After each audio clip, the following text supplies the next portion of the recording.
जय हिंद दोस्तों, स्वागत है एक बार फिर से आपके अपने YouTube चैनल स्टडी प्लेटफॉर्म में। दोस्तों, जैसा कि पिछले वीडियो में हम लोगों ने एनसीईआरटी क्लास 9th की हिस्ट्री के बुक के एमसीक्यू को देखा था। आज के इस वीडियो में हम लोग क्लास 10th एनसीईआरटी की हिस्ट्री की जो बुक है दोस्तों, उसके एमसीक्यू को डिटेल में देखने वाले हैं। तो जिन लोगों ने अभी तक हमारे चैनल को सब्सक्राइब नहीं किया तो सब्सक्राइब कर ले, बेल आइकन को प्रेस कर ले ताकि नई वीडियो की नोटिफिकेशन आपको समय समय पर मिलती रहे। साथ ही साथ अगर ये वीडियो पसंद आए दोस्तों तो प्लीज़ इस वीडियो को ज़्यादा से ज़्यादा लाइक करें और अपने दोस्तों के साथ इसे शेयर करें। तो चलिए दोस्तों, आज के फर्स्ट चैप्टर से, जो कि हमारा है यूरोप में राष्ट्रवाद का उदय, उससे रिलेटेड एमसीक्यू को देखते हैं। फर्स्ट हमारा क्वेश्चन है दोस्तों कि इटली एवं जर्मनी वर्तमान में किस महादेश के अंतर्गत आते हैं। तो दोस्तों, आपको ध्यान में रखना है कि इटली और जो जर्मनी देश है वो यूरोप महादेश के अंतर्गत आते हैं। राइट आंसर हो जाएगा ऑप्शन सी। अब इंपॉर्टेंट फैक्ट्स देख लेते हैं। तो इटली एवं जर्मनी वर्तमान में यूरोप महादेश के अंतर्गत आते हैं। राष्ट्रवाद की भावना का बीजारोपण जो है यूरोप में पुनर्जागरण के काल से ही हो चुका था। यूरोप में राष्ट्रीयता की भावना के विकास में फ्रांस की राजक्रांति कब हुआ था? तो 1789 ईस्वी में फ्रांस की राजक्रांति हुई थी, याद रखना है। तत्पश्चात नेपोलियन के आक्रमणों ने महत्वपूर्ण योगदान दिया। नेपोलियन ने जर्मनी और इटली के राज्यों को भौगोलिक नाम की परिधि से बाहर कर उसे वास्तविक एवं राजनीतिक रूपरेखा प्रदान की, जिससे इटली और जर्मनी के एकीकरण का क्या हुआ दोस्तों? मार्ग प्रशस्त हुआ। तो इंपॉर्टेंट फैक्ट से याद रखना है। नेक्स्ट जो क्वेश्चन है वह है फ्रांस में किस शासक वंश की पुनर्स्थापना वियना कांग्रेस द्वारा की गई थी? तो याद रखना है, बुर्बो वंश की जो स्थापना है वह वियना कांग्रेस द्वारा की गई थी। राइट आंसर हो जाएगा ऑप्शन सी। तो फ्रांस में वियना कांग्रेस के तहत क्रांति के पूर्व की व्यवस्था को स्थापित करने के लिए बुर्बो राजवंश को पुनर्स्थापित किया गया तथा लुई 18वां फ्रांस का राजा बना। तो याद रखना है कि कौन राजा बना था? तो लुई 18वां। उसने फ्रांस की बदली हुई परिस्थितियों को समझा और फ्रांसीसी जनता पर पुरातनपंथी व्यवस्था को थोपने का प्रयास नहीं किया। उसने प्रतिक्रियावादी तथा सुधारवादी शक्तियों के मध्य सामंजस्य स्थापित करने का प्रयास किया तथा इसी उद्देश्य से 2 जून 1814 ईस्वी को सम्राट की ओर से संवैधानिक घोषणा पत्र जारी किए गए, जो 1848 ईस्वी तक फ्रांस में चलते रहा। याद रखना है, चार्ल्स 10 के शासनकाल में इसमें कुछ परिवर्तन किए गए, परंतु इसका परिणाम 1830 की क्रांति के रूप में सामने आया। तो इंपॉर्टेंट फैक्ट्स है दोस्तों, यहाँ पर कुछ डेट जो दिया गया है वो आपको हाईलाइट कर लेना है, काफ़ी इंपॉर्टेंट ये सब डेट है। नेक्स्ट है मेजनी का संबंध किस संगठन से है? तो याद रखना है, मेजनी का जो संबंध है वह किस संगठन से है? तो वह है कार्बोनारी संगठन। राइट आंसर हो जाएगा ऑप्शन बी। तो इटली में 1820 ईस्वी से ही कुछ राज्यों में संवैधानिक सुधारों के लिए नागरिक आंदोलन होने लगे थे। एक गुप्त दल कार्बोनारी का गठन राष्ट्रवादियों द्वारा किया गया, जिसका क्या उद्देश्य था? छापामार युद्ध के द्वारा राजतंत्र को नष्ट कर गणराज्य की स्थापना करना था। प्रसिद्ध राष्ट्रवादी नेता मेजनी का संबंध भी इसी दल से था। फ्रांसीसी क्रांति के प्रभाव से इटली भी अछूता नहीं रह सका और यहाँ भी नागरिक आंदोलन शुरू हो गए।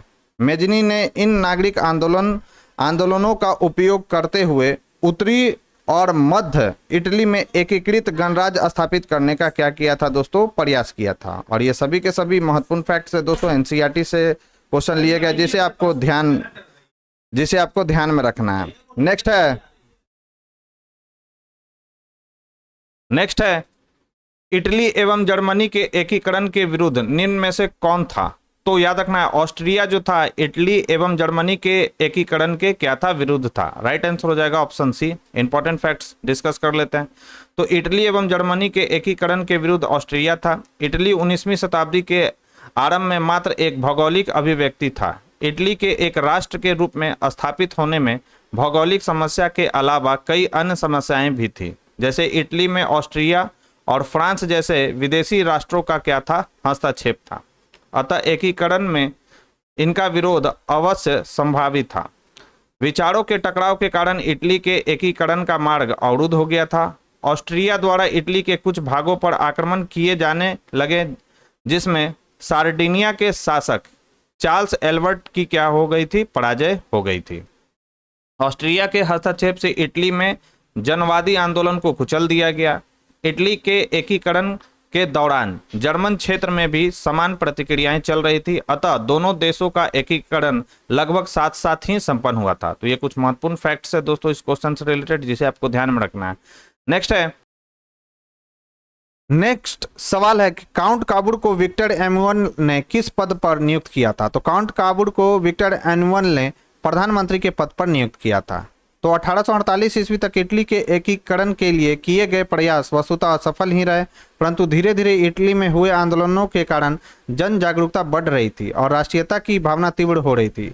इटली में सार्डिनिया पिडमाउंट का नया शासक विक्टर एम्यूअल ने राष्ट्रवादी विचारधारा का था और उसके प्रयास से इटली के एकीकरण का कार्य जारी रहा।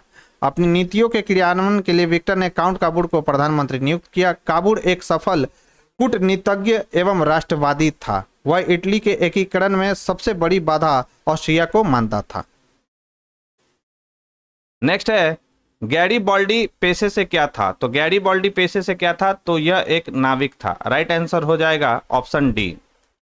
तो गैरीबाल्डी जो था पेशे से एक नाविक था और मेजनी के विचारों का समर्थक था, परंतु बाद में काबुर के प्रभाव में आकर संवैधानिक राजतंत्र का पक्षधर बन गया था। गैरीबाल्डी ने अपने कर्मचारियों तथा स्वयंसेवकों की सशस्त्र सेना बनाई। उसने अपने सैनिकों को लेकर इटली के प्रांत सिसिली तथा नेपल्स पर आक्रमण किए। इन रियासतों की अधिकांश जनता पूर्वी राजवंश के निरंकुश शासन से तंग होकर गैरीबाल्डी का समर्थक बन गई।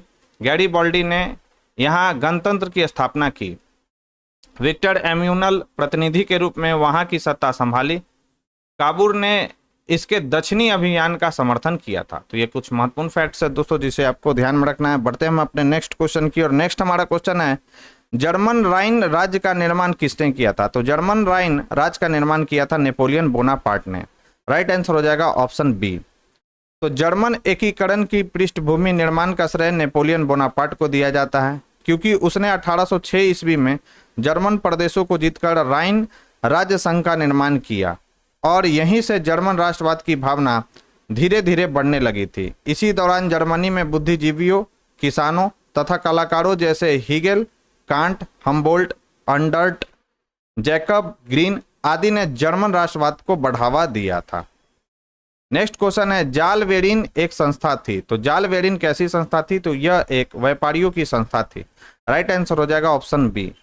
तो 1834 ईस्वी में जर्मन व्यापारियों ने आर्थिक व्यापारिक समानता के लिए प्रसा के नेतृत्व में जालवेरिन नामक आर्थिक संघ बनाया, जिसके विषय में कहा जाता है कि इस संघ ने जर्मन क्षेत्रीय आदतों को कुचलकर राष्ट्रवादी प्रवृत्तियों को बढ़ावा दिया। इसके बावजूद जर्मन राष्ट्रवादी उस समय तक संगठित नहीं हो पाए थे। फ्रांस की 1830 की क्रांति ने जर्मन राष्ट्रवादी भावनाओं को कुछ हवा जरूर दी। सक्सीनी, हनोवर आदि राज्यों में लोकतांत्रिक विद्रोह होने लगे थे, परंतु प्रसा और ऑस्ट्रिया ने मिलकर इसे क्या कर दिया था दोस्तों, कुचल दिया था। नेक्स्ट क्वेश्चन की बात करें तो नेक्स्ट 9 नंबर क्वेश्चन है हमारा, रक्त एवं लौह की नीति का अवलंबन किसने किया था। इंपॉर्टेंट सवाल है। रक्त एवं लौह की नीति का अवलंबन किया था बिस्मार्क ने। अगर हम मेडिएवल इंडिया की बात करें तो मेडिएवल इंडिया में रक्त एवं लौह की नीति का पालन किसने किया था, तो वह किया था किसने दोस्तों, याद रखना है, बलबन ने यह किया था। ठीक है।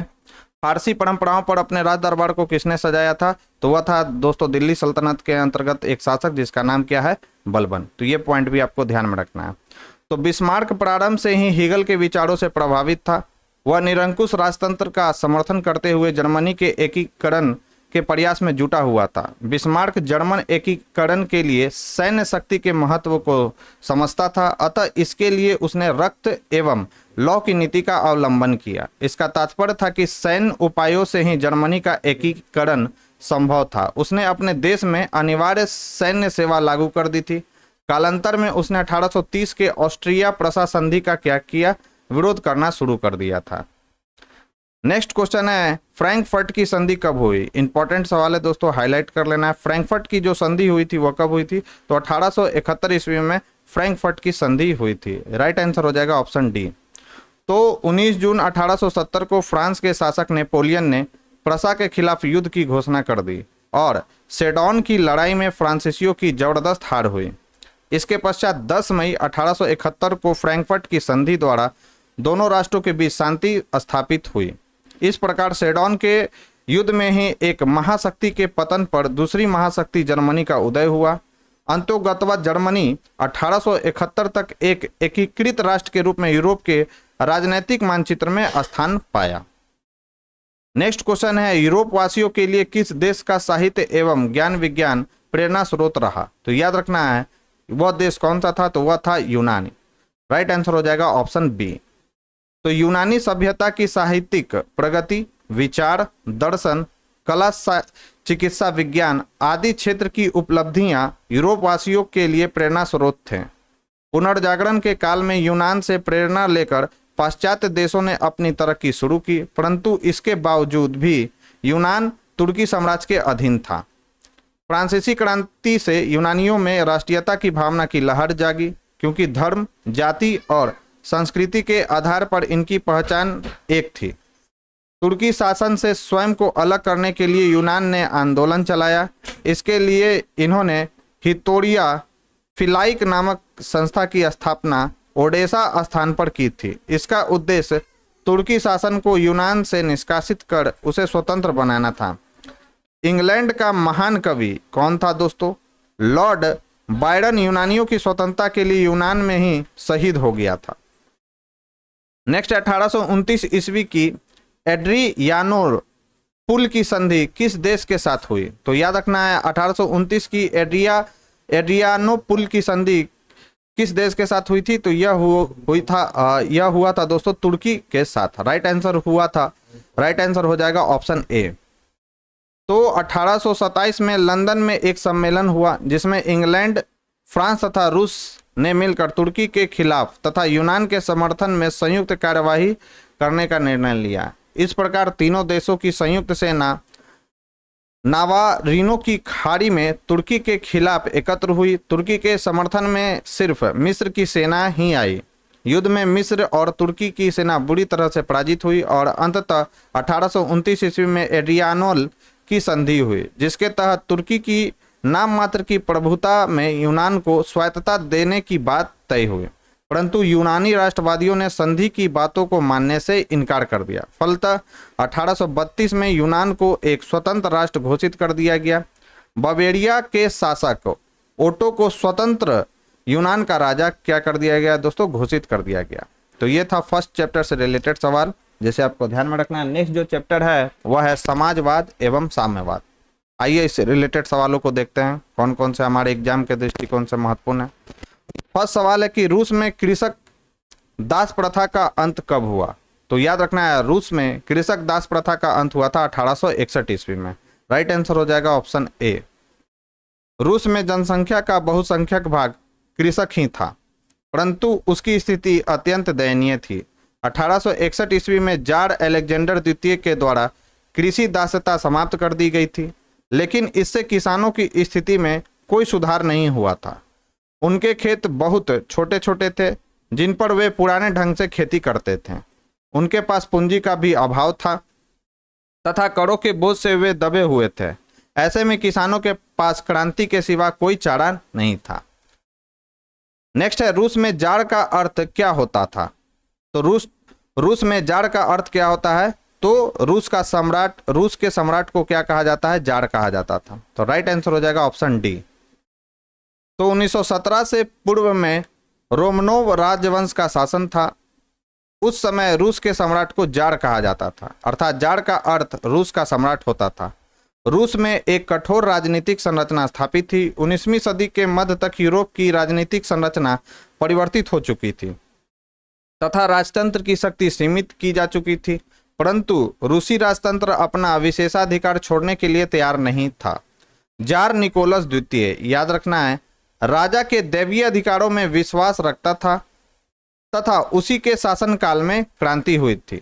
याद रखना है कौन था शासक? जार निकोलस द्वितीय। नेक्स्ट है कार्ल मार्क्स का जन्म कहाँ हुआ था? तो कार्ल मार्क्स का जन्म हुआ था जर्मनी में। राइट आंसर हो जाएगा ऑप्शन बी। तो कार्ल मार्क्स का जन्म 5 मई 1818 ईस्वी को जर्मनी के राइन प्रांत में ट्रियर नगर में एक यहूदी परिवार में हुआ था। कार्ल मार्क्स के पिता हेनरिक मार्क्स एक प्रसिद्ध वकील थे जिन्होंने बाद में चलकर ईसाई धर्म ग्रहण कर लिया था। मार्क्स ने बोन विश्वविद्यालय में विधि की शिक्षा ग्रहण की तथा 1836 ईस्वी में वे बर्लिन विश्वविद्यालय चले गए।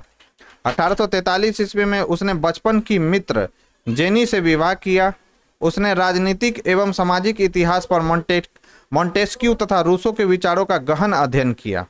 कार्ल मार्क्स की मुलाकात पेरिस में 1844 ईस्वी में फ्रेडरिक एंजल से हुई, जिससे जीवन भर उसकी गहरी मित्रता बनी रही। मार्क्स ने एंजल्स के साथ मिलकर 1848 ईस्वी में, याद रखना ये इंपॉर्टेंट डेट है, एक साम्यवादी घोषणा पत्र प्रकाशित किया जिसे आधुनिक समाजवाद का क्या कहा जाता है दोस्तों, जनक कहा जाता है।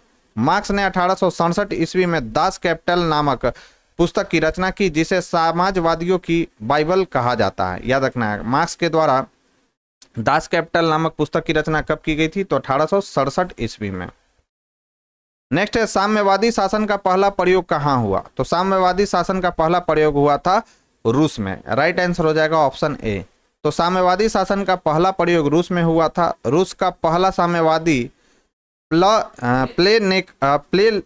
प्लेखानोव था। याद रखना है, साम्यवादी कौन था, प्लेखानोव था, जो रूस में जारशाही की निरंकुशता समाप्त करके साम्यवादी व्यवस्था की स्थापना चाहता था। उसने 1898 ईस्वी में रशियन सोशल डेमोक्रेटिक पार्टी की स्थापना की। याद रखना है, प्लेखानोव ने रशियन सोशल डेमोक्रेटिक पार्टी की स्थापना कब की थी, तो 1898 ईस्वी में। यह साम्यवादी दल का पूर्ववर्ती था। शीघ्र ही 1903 ईस्वी में साधन एवं अनुशासन के मुद्दे पर पार्टी में फूट पड़ गई। इसके परिणाम स्वरूप बहुमत वाला दल बोल्शेविक कहलाया और अल्पमत वाला दल मेनसेविक था। मेनसेविक मध्यवर्गीय क्रांति के पक्षधर थे, पर बोल्शेविक सर्वहारा क्रांति के पक्षधर थे। बोल्शेविक क्रांति नवंबर 1917 ईस्वी में संपन्न हुई। इस क्रांति ने एक नई राजनीतिक सामाजिक व्यवस्था साम्यवाद का आदर्श उपस्थित करने के साथ साथ विश्व में सर्वप्रथम सर्वहारा वर्ग की सत्ता की स्वीकृति का भी क्या किया था दोस्तों, प्रयास किया था। नेक्स्ट क्वेश्चन है यूटोपियन समाजवादी कौन नहीं था, तो यूटोपियन समाजवादी कौन नहीं था, तो वह नहीं था कार्ल मार्क्स। राइट आंसर हो जाएगा ऑप्शन सी। जबकि लुई ब्ला, सेटा साइमन और रॉबर्ट ओवन ये सब जो थे यूटोपियन समाजवाद से जुड़े हुए थे। तो यूटोपियन समाजवादी लुई ब्ला, सेंट साइमन और रॉबर्ट ओवन थे, जबकि कार्ल मार्क्स से इनसे जुड़ा नहीं था। प्रथम यूटोपियन यानी स्वप्नदर्शी समाजवादी जिसने समाजवादी विचारधारा के विकास में महत्वपूर्ण भूमिका निभाई वह एक फ्रांसीसी विचारक सेंट साइमन था। उसने घोषित किया कि प्रत्येक को उसकी क्षमता के अनुसार तथा प्रत्येक को उसके कार्य के अनुसार आगे, यही समाजवाद का मूलभूत नारा बन गया। फ्रांसीसी यूटोपियन चिंतकों में एकमात्र व्यक्ति लुई ब्ला था जिसने राजनीति में भी हिस्सा लिया। उसके सुधार कार्यक्रम अधिक व्यवहारिक थे। फ्रांस से बाहर सबसे महत्वपूर्ण यूटोपियन चिंतक ब्रिटिश उद्योगपति कौन था, तो यह था रॉबर्ट ओवेन। उसने स्कॉटलैंड के न्यू लुनार्क नामक स्थान पर एक फैक्ट्री की स्थापना की थी। उसका मानना था कि संतुष्ट श्रमिक ही वास्तविक श्रमिक हैं। नेक्स्ट है वार एंड पीस किसकी रचना है, तो वार एंड पीस जो है टॉल्स्टॉय की रचना है। गांधी जी भी इनसे प्रभावित थे, तो यह भी पॉइंट याद रखना है। War and piece Leo Tolstoy की रचना है। रूस की क्रांति से पूर्व रूस में एक वैचारिक क्रांति भी देखी जा सकती थी। लियो टॉल्स्टॉय, दोस्तोवस्की, तुर्गनेव जैसे चिंतक इस नए विचार को प्रोत्साहन दे रहे थे। रूस के औद्योगिक मजदूरों पर कार्ल मार्क्स के समाजवादी विचारों का पूर्ण प्रभाव था। रूसी लेखक लियो टॉल्स्टॉय ने जीवन के सभी पक्षों पर प्रभावी रचनाएं की है। उन्होंने धर्म में व्याप्त पाखंड तथा तत्कालीन कुरीतियों का अनावृत किया है। नेक्स्ट क्वेश्चन है बोल्शेविक क्रांति कब हुई, तो बोल्शेविक क्रांति हुई थी, याद रखना है, नवंबर 1917 में। राइट आंसर होगा ऑप्शन बी। लेनिन ने 3 नारे दिए, भूमि, शांति और रोटी। लेनिन ने बल प्रयोग द्वारा केरेंस्की सरकार को उलट देने का निश्चय किया। सेना और जनता दोनों ने उसका साथ दिया। 7 नवंबर 1917 को बोल्शेविकों ने पेट्रोग्राद के रेलवे स्टेशन, बैंक, डाकघर, टेलीफोन केंद्र, कचहरी तथा अन्य सरकारी भवनों पर अधिकार कर लिया। केरेंस्की रूस छोड़कर भाग गया। इस प्रकार रूस की महान बोल्शेविक क्रांति नवंबर 1917 में, इसे अक्टूबर क्रांति भी कहा जाता है, यह भी पॉइंट याद रखना है, संपन्न हुआ था। नेक्स्ट है लाल सेना का गठन किसने किया था? तो लाल सेना का गठन किया था ट्रोट्स्की ने। राइट आंसर हो जाएगा ऑप्शन सी। तो लेनिन प्रथम विश्व युद्ध से बाहर हो गया तथा उसने अपना ध्यान रूस की आंतरिक समस्याओं पर केंद्रित किया। उसी समय रूस में गृह युद्ध की समस्या भी उत्पन्न हुई, जिसमें अमेरिका, जापान, ब्रिटेन और फ्रांस ने हस्तक्षेप करते हुए सोवियत संघ रूस पर आक्रमण कर दिया, परंतु लेनिन ने साहसपूर्वक इन विरोधियों का सामना किया। ट्रोट्स्की के नेतृत्व में एक विशाल लाल सेना का गठित की गई। लाल सेना ने सफलतापूर्वक विदेशी हमले का सामना किया। दूसरी तरफ आंतरिक विद्रोहों को दबाने के लिए चेका नामक गुप्त पुलिस संगठन बनाया गया। याद रखना है, इंपॉर्टेंट है, हाईलाइट कर लेना है। चेका क्या था? तो यह गुप्त पुलिस संगठन था। यह अचानक छापा मारकर विद्रोहियों को गिरफ्तार कर लेती थी। इस तरह लेनिन आंतरिक विद्रोह को दबाने में सफल रहा। नेक्स्ट है लेनिन की मृत्यु कब हुई थी? तो लेनिन की मृत्यु हुई थी 1924 ईस्वी में। राइट आंसर हो जाएगा ऑप्शन डी। तो लेनिन की मृत्यु 1924 ईस्वी में हुई थी। यह एक स्वप्नदर्शी विचारक नहीं, बल्कि वह एक कुशल सामाजिक चिंतक तथा व्यवहारिक राजनीतिज्ञ था। उसने यह स्पष्ट देखा कि तत्काल पूरी तरह समाजवादी व्यवस्था लागू करना या एक साथ सारी पूंजीवादी दुनिया से टकराना संभव नहीं है, जैसा कि ट्रोट्स्की चाहता था। इसलिए 1921 ईस्वी में उसने एक नई नीति की घोषणा की, जिसमें मार्क्सवादी मूल्यों से कुछ हद तक समझौता करना पड़ा। इस नई आर्थिक नीति के दौरान लेनिन ने उत्पादन की कमी को नियंत्रित किया। इसके परिणाम स्वरूप कृषि एवं औद्योगिक उत्पादन में आशातीत वृद्धि हुई। नेक्स्ट क्वेश्चन है ब्रेस्ट लिटोवस्क की संधि किन देशों के बीच हुआ था? तो यह हुआ था रूस और जर्मनी के मध्य। कौन सा संधि? ब्रेस्ट लिटोवस्क की संधि। तो सत्ता पर कब्जा करने के पश्चात लेनिन और बोल्शेविक दल का उत्तरदायित्व और भी बढ़ गया। सत्ता में आने के बाद लेनिन के समक्ष कई जटिल समस्याएं थी, परंतु उसने बहुत हद तक इन समस्याओं का निराकरण करने की कोशिश की। सर्वप्रथम उसने जर्मनी के साथ ब्रेस्ट लिटोवस्क की संधि रूस और जर्मनी के बीच हुआ था। इस संधि में सोवियत रूस को लगभग 1/4 भूभाग गंवाना पड़ा था। नेक्स्ट चैप्टर है हमारा दोस्तों हिंद चीन में राष्ट्रवादी आंदोलन। आइए इससे रिलेटेड एमसीक्यू को देखते हैं। तो अभी तक जिन लोगों ने हमारे चैनल को सब्सक्राइब नहीं किया दोस्तों, तो सब्सक्राइब कर ले, बेल आइकन को प्रेस कर ले, ताकि नई वीडियो की नोटिफिकेशन आपको समय समय पर मिलती रहे। साथ ही साथ वीडियो पसंद आए दोस्तों तो प्लीज़ इस वीडियो को ज़्यादा से ज़्यादा लाइक करें और अपने दोस्तों के साथ इसे शेयर करें। तो चलिए दोस्तों हिंद चीन में राष्ट्रवादी आंदोलन से रिलेटेड फर्स्ट क्वेश्चन को हम लोग देखते हैं। फर्स्ट क्वेश्चन है कि हिंद चीन क्षेत्र में कौन से देश आते हैं? तो हिंद चीन क्षेत्र में कौन से देश आते हैं? तो इसमें आता है कंबोडिया, वियतनाम और लाओस। राइट आंसर हो जाएगा ऑप्शन सी। तो दक्षिण पूर्व एशिया में हिंद चीन देशों से अभिप्राय तत्कालीन समय में लगभग 3 लाख वर्ग किलोमीटर में फैले उस महाप्रायद्वीप क्षेत्र से है, जिसमें आज के वियतनाम, लाओस और कंबोडिया के क्षेत्र आते हैं। इनकी उत्तरी सीमा म्यांमार एवं चीन को स्पर्श करती है और दक्षिण में चीन सागर को। नेक्स्ट है अंकोर वाट का मंदिर कहाँ स्थित है? तो यह है कंबोडिया में स्थित। राइट आंसर हो जाएगा ऑप्शन डी।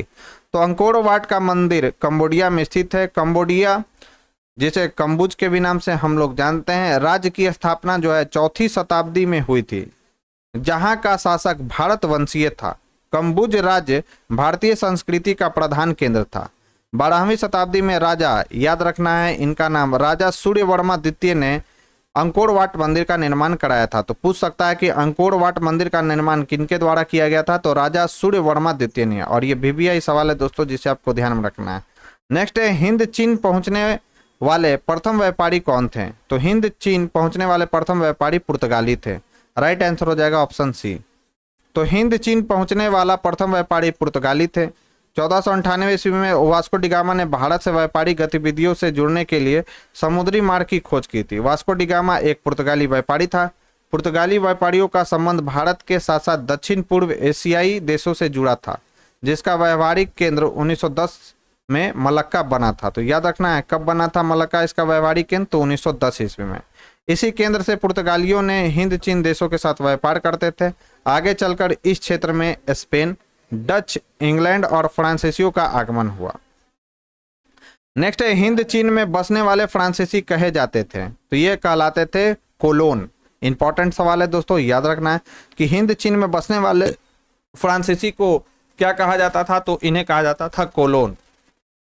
तो हिंद चीन में बसने वाले फ्रांसीसी कोलोन कहे जाते थे। नेक्स्ट है, नरोत्तम सिहानुक कहाँ के शासक थे, तो नरोत्तम सिहानुक जो थे वह कंबोडिया के शासक थे। राइट आंसर हो जाएगा ऑप्शन डी।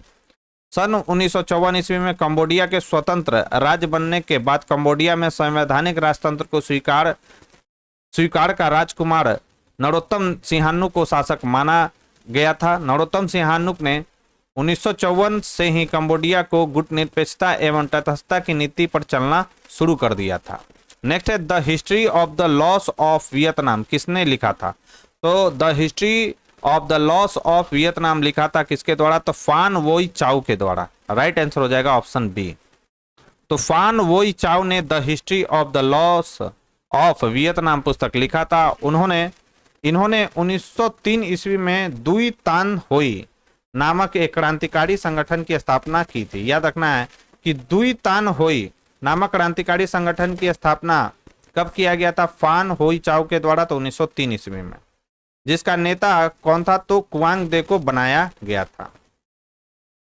नेक्स्ट है, मार्च 1946 में फ्रांस एवं वियतनाम के बीच होने वाला समझौता किस नाम से जाना जाता है, तो यह जाना जाता है हनोई समझौता। तो पूछ सकता है कि हनोई समझौता किन दो देशों के बीच हुआ था, तो फ्रांस और वियतनाम के बीच हुआ था। कब हुआ था, तो मार्च 1946 ईस्वी को।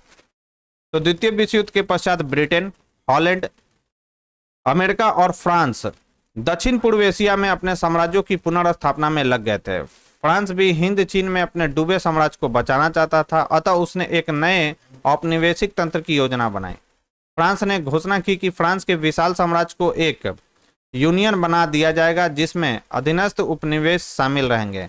इस महासंघ का एक अंग हिंद चीन भी होगा। अधीनस्थ उपनिवेशों की सेना एवं विदेश नीति पर फ्रांस का नियंत्रण रहेगा। यह राष्ट्रमंडल का विस्तृत रूप जैसा था, परंतु जापानी सेनाओं के हटते ही फ्रांसीसी सेना जैसे ही सैगान पहुंची, वियतनामी छापामारों ने भयंकर युद्ध किया और फ्रांसीसी सेना सैगान में ही फंसी रही। अंततः 6 मार्च 1946 को हनोई समझौता फ्रांस एवं वियतनाम के बीच हुआ, जिसके तहत फ्रांस द्वारा वियतनाम को गणराज्य के रूप में स्वतंत्र इकाई माना गया। तो ये कुछ महत्वपूर्ण फैक्ट है दोस्तों, याद रखेंगे। नेक्स्ट है, किस प्रसिद्ध दार्शनिक ने एक अदालत लगाकर अमेरिका को वियतनाम युद्ध के लिए दोषी करार दिया, तो वह दार्शनिक कौन था, तो वह था रसेल। रसेल वह दार्शनिक था जिसने एक अदालत लगाकर अमेरिका को वियतनाम युद्ध के लिए दोषी करार दिया था। तो 1967 ईस्वी तक अमेरिका ने वियतनाम में इतने बम बरसाए जितना द्वितीय विश्व युद्ध में जर्मनी ने इंग्लैंड के विरुद्ध नहीं गिराया था। अमेरिका की इस तरह की कार्रवाई का विरोध राष्ट्रीय एवं अंतर्राष्ट्रीय स्तर पर होने लगा। प्रसिद्ध दार्शनिक रसेल ने एक अदालत लगाकर अमेरिका को वियतनाम युद्ध के लिए दोषी करार दे दिया। इसके आर्थिक कुपरिणाम भी परिलक्षित होने लगे। प्रति वर्ष 2 से 2.5 अरब डॉलर का अमेरिकी खर्च में वृद्धि हुई। अमेरिकी अर्थव्यवस्था डवाडोल होने लगी। अंतर्राष्ट्रीय बाजार में डॉलर का मूल्य काफी नीचे गिर गया, परंतु अमेरिका ने दक्षिण वियतनाम को अपनी प्रतिष्ठा का प्रश्न बना लिया था और समझौते के सारे प्रयासों को विफल करता हुआ युद्ध को जारी रखे हुए था दोस्तों। नेक्स्ट है, हिंद चीनी क्षेत्र में अंतिम युद्ध समाप्ति के समय में अमेरिकी राष्ट्रपति कौन थे। इंपॉर्टेंट सवाल है। तो उस समय अमेरिकी राष्ट्रपति कौन थे, तो वह उस समय राष्ट्रपति थे निक्सन। राइट आंसर हो जाएगा ऑप्शन बी। तो हिंद चीन क्षेत्र में अंतिम युद्ध समाप्ति के समय अमेरिकी राष्ट्रपति निक्सन थे। वियतनाम समस्या का जल्द समाधान की जिम्मेवारी निक्सन पर सौंपी गई।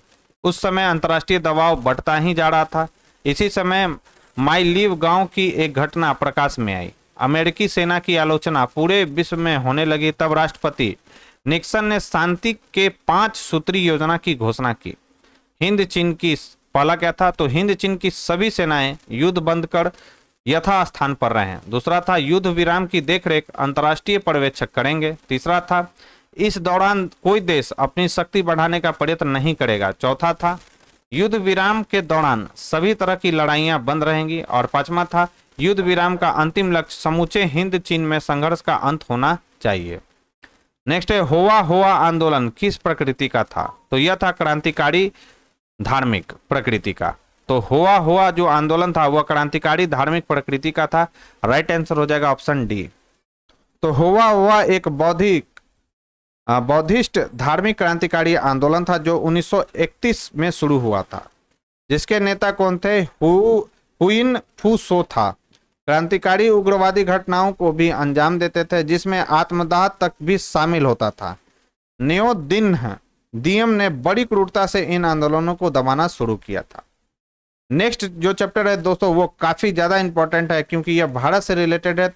इसलिए भारत में राष्ट्रवाद के उदय, यानी भारत में राष्ट्रवाद का उदय कैसे हुआ, उससे रिलेटेड हम लोग प्रश्नों को देखेंगे। तो दोस्तों अच्छे से इस चैप्टर को कवर करना है, काफी यह VVI चैप्टर है। तो फर्स्ट सवाल है कि गदर पार्टी की स्थापना किसने और कब की?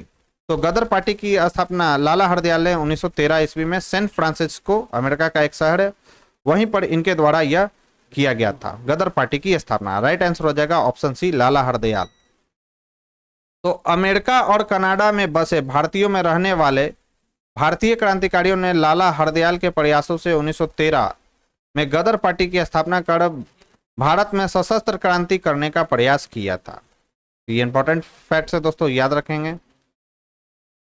नेक्स्ट है जालियांवाला बाग हत्याकांड की स्थिति को हुआ? सभी को मालूम होगा कि जालियांवाला बाग हत्याकांड 13 अप्रैल 1919 ईस्वी को हुआ था। जालियांवाला बाग कहाँ है? तो यह अमृतसर में है, याद रखेंगे।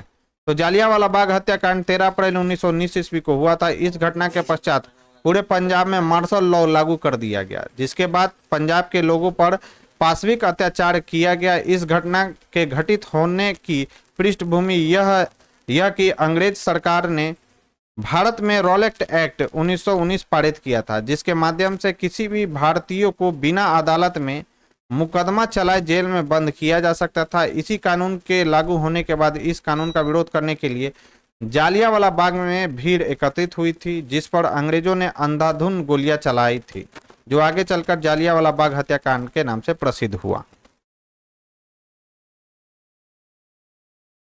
नेक्स्ट क्वेश्चन है दोस्तों, लखनऊ समझौता किस वर्ष हुआ था? तो दोस्तों याद रखना है कि लखनऊ समझौता हुआ था 1916 ईस्वी में। राइट आंसर हो जाएगा ऑप्शन ए। तो लखनऊ समझौता 1916 ईस्वी में हुआ था। मुस्लिम लीग और भारतीय राष्ट्रीय कांग्रेस के बीच 1916 में लखनऊ में समझौता हुआ था।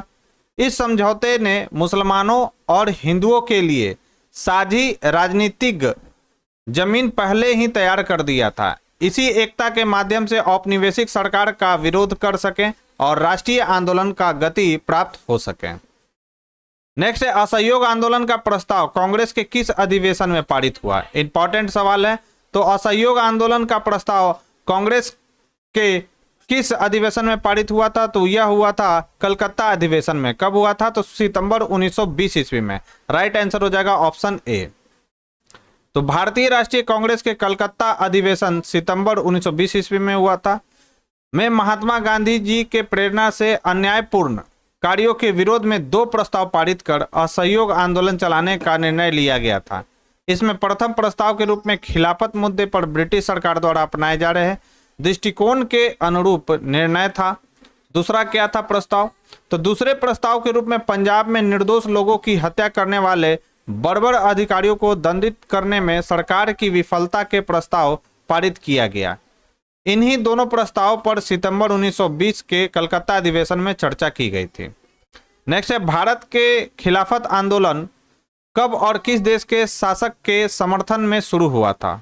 तो याद रखना है कि भारत में जो है खिलाफत आंदोलन 1920 ईस्वी में तुर्की शासक के समर्थन में शुरू हुआ था। राइट आंसर हो जाएगा ऑप्शन ए। तो भारत के खिलाफत आंदोलन 1920 में तुर्की देश के शासक के समर्थन में शुरू किया गया था। 1920 के प्रारंभ में भारतीय मुसलमानों ने तुर्की के प्रति ब्रिटेन के द्वारा अपनाई जा रही नीति बदलने के लिए मजबूर करने हेतु जोरदार आंदोलन की शुरुआत की थी, जिसे खिलाफत आंदोलन कहा गया था। नेक्स्ट क्वेश्चन है सविनय अवज्ञा आंदोलन कब और किस यात्रा से शुरू हुआ?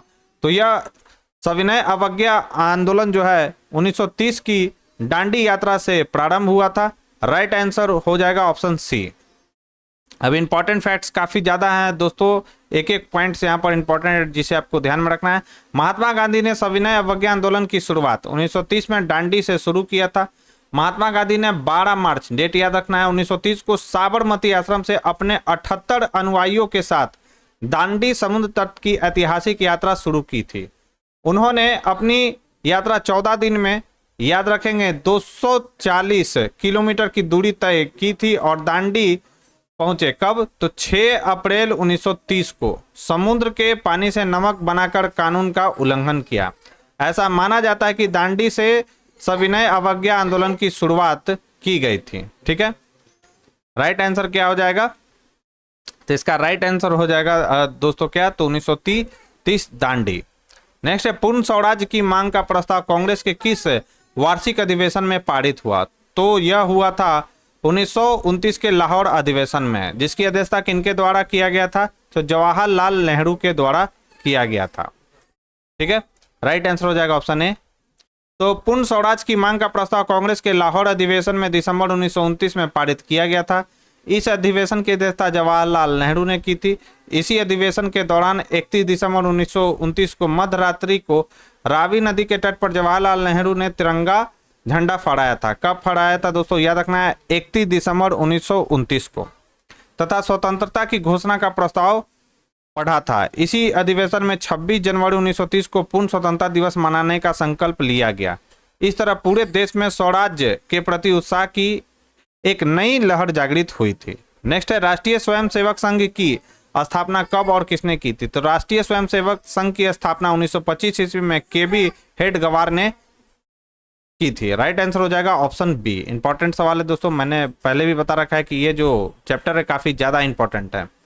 तो राष्ट्रीय स्वयंसेवक संघ की स्थापना 1925 में श्री केबी हेडगेवार ने नागपुर में की थी। कहां पर, नागपुर में। इस संगठन का मुख्य उद्देश्य क्या था, तो भारतीय हिंदू नवयुवकों को अनुशासित एवं चारित्रिक रूप से मजबूत कर राष्ट्र का निर्माण करना था। इस संस्था में राष्ट्र धर्म के साथ कट्टर हिंदुत्व की शिक्षा प्रदान की जाती थी। नेक्स्ट है, वल्लभ भाई पटेल को सरदार की उपाधि किस किसान आंदोलन के दौरान दी गई थी, तो बारदौली किसान आंदोलन के दौरान सरदार वल्लभ भाई पटेल को सरदार की उपाधि दी गई थी। राइट आंसर हो जाएगा ऑप्शन ए। वल्लभ भाई पटेल को सरदार की उपाधि बारदौली किसान आंदोलन के दौरान प्राप्त हुई थी। बारदौली किसान आंदोलन फरवरी 1928 में गुजरात के सूरत जिला के बारदौली तालुका में लगान वृद्धि के खिलाफ किसानों में असंतोष की भावना जागृत हुई थी। ब्रिटिश सरकार द्वारा गठित बारदौली जांच आयोग की सिफारिशों में से भी किसान असंतुष्ट रहे और उन्होंने सरकार के निर्णय के विरुद्ध आंदोलन शुरू किया था। इस आंदोलन में सरदार वल्लभ भाई पटेल की भूमिका महत्वपूर्ण रही थी। इसी आंदोलन में इन्हें सरदार की उपाधि प्राप्त हुई थी। तो याद रखना है, बारदौली किसान आंदोलन कब हुआ था, तो फरवरी 1928 में। रंपा विद्रोह कब हुआ, तो रंपा विद्रोह हुआ था 1916 में। इंपॉर्टेंट सवाल है दोस्तों, याद रखना है कि रंपा विद्रोह कब हुआ था, 1916 में। तो रंपा विद्रोह 1916 में हुआ था। रंपा विद्रोह का क्षेत्र दक्षिण भारत के गोदावरी पहाड़ियों के आसपास था। रंपा विद्रोह आदिवासी विद्रोह था, याद रखेंगे। आगे चलकर 1922-24 में अल्लूरी सीताराम राजू के नेतृत्व में व्यापक स्तर पर विद्रोह हुआ। किनके नेतृत्व में, ये नाम काफी इंपॉर्टेंट है, अल्लूरी सीताराम राजू के नेतृत्व में। इन्होंने साहूकारों द्वारा शोषण, झूम खेती और परंपरागत तरीके से चल रही चराई संबंधी अधिकारों पर रोक लगाने वाले वन विभाग के खिलाफ आदिवासियों ने अल्लूरी सीताराम राजू के नेतृत्व में छापामार युद्ध शुरू किया। इस विद्रोह को दबाने के लिए मद्रास सरकार को काफी धन एवं सैन्य शक्ति खर्च करनी पड़ी। अंततः 6 मई 1924 को अल्लूरी सीताराम राजू को गिरफ्तार कर लिया गया और फांसी दे दी गई। सितंबर 1924 में इस विद्रोह का दमन कर दिया गया, याद रखना है। तो ये स्टार्ट कब हुआ था, रंपा विद्रोह 1916 में, और ये समाप्त कब हुआ था, तो 1924 ईस्वी में। नेतृत्व को किसने किया था, यानी इस आंदोलन को बागडोर किसने संभाला था, तो वे थे अल्लूरी सीताराम राजू। अब हम लोग अर्थव्यवस्था और आजीविका से रिलेटेड सवालों को देखते हैं। सवाल है, स्पिनिंग जेनी का आविष्कार कब हुआ था, तो स्पिनिंग जेनी का आविष्कार हुआ था 1764 ईस्वी में। राइट आंसर हो जाएगा ऑप्शन बी। तो 18वीं शताब्दी के उत्तरार्ध में ब्रिटेन में नए नए यंत्रों एवं मशीनों के आविष्कार ने उद्योग जगत में ऐसी क्रांति का सूत्रपात किया जिससे औद्योगिकरण एवं उपनिवेशवाद दोनों का मार्ग प्रशस्त हुआ। सन 1764 ईस्वी में स्टैंड हिल निवासी जेम्स हारग्रीव्स ने सूत काटने की एक अलग मशीन स्पिनिंग जेनी बनाए। इसमें 16 तकुए एक पहिए के घूमने से चलते थे, अतः इसकी सहायता से 8 सूत एक साथ काटा जा सकता था। बिहार SCERT की किताब में स्पिनिंग जेनिंग की आविष्कार की तिथि 1770 ईस्वी दिया गया, लेकिन रियल डेट कब है दोस्तों? तो इसका रियल डेट है 1764 ईस्वी में, NCERT में यह दिया गया है।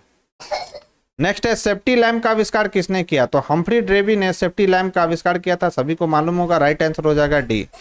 तो सन 1815 ईस्वी में हम्फ्री डेवी ने खानों में काम करने के लिए एक सेफ्टी लैम्प का आविष्कार किया। इसी तरह 1815 ईस्वी में हेनरी बेसमर ने एक शक्तिशाली भट्टी विकसित करके लौह उद्योग को और भी बढ़ावा दिया। वस्त्र उद्योग की प्रगति कोयले एवं लोहे के उद्योग पर बहुत अधिक निर्भर करती थी, इसलिए अंग्रेजों ने इन पर बहुत अधिक ध्यान दिया।